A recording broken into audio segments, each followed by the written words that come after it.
ഗ്രാമിക ന്യൂസിലേക്ക് സ്വാഗതം. മട്ടന്നൂർ കണ്ണൂർ പ്രധാന പാതയിൽ മേലേക്കൊതേരിയിൽ മരം കടപുഴകി വീണ് അപകടം. മരം വൈദ്യുതി ലൈനിന് മുകളിലാണ് വീണത്. അപകടത്തെ തുടർന്ന് ട്രാൻസ്ഫോമറും വൈദ്യുതി തൂണുകളും തകർന്നു. മണിക്കൂറുകളോളം ഇതുവഴിയുള്ള ഗതാഗതം തടസ്സപ്പെട്ടു. തിങ്കളാഴ്ച ഉച്ചയ്ക്ക് 2:10 സംഭവം. മേലേക്കൊതേരിയിൽ പ്രധാന പാതയോരത്തെ തണൽമരമാണ് കടപുഴകി വീണത്.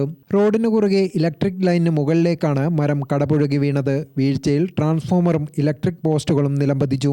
ഫയർഫോഴ്സും മട്ടന്നൂർ പോലീസും നാട്ടുകാരും ചേർന്ന് മരം ഉടൻ തന്നെ മുറിച്ചു മാറ്റിയെങ്കിലും പോസ്റ്റുകളും ട്രാൻസ്ഫോമറും മാറ്റിയ ശേഷമാണ് ഗതാഗതം പുനഃസ്ഥാപിച്ചത്.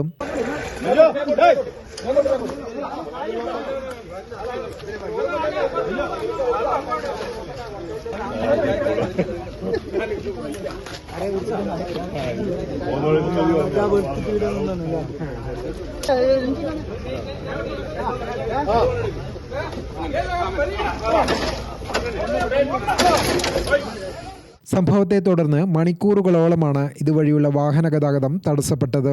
ഗതാഗതം പുനഃസ്ഥാപിക്കും വരെ വഴിതിരിച്ചു വിടുകയായിരുന്നു. മരം കടപുഴകി വീഴുമ്പോൾ മഴ ഉണ്ടായിരുന്നില്ലെങ്കിലും രാവിലെ മുതൽ മട്ടന്നൂർ മേഖലയിൽ ശക്തമായ മഴയായിരുന്നു. വിമാനത്താവളത്തിലേക്ക് ഉൾപ്പെടെ നിരവധി വാഹനങ്ങൾ കടന്നുപോകുന്ന പാതയിലായിരുന്നു അപകടം. സംഭവം നടക്കുമ്പോൾ വാഹനങ്ങൾ കടന്നു പോകാതിരുന്നതിനാൽ വൻ ദുരന്തമാണ് ഒഴിവായത്. ഗ്രാമിക ന്യൂസ്, മട്ടന്നൂർ.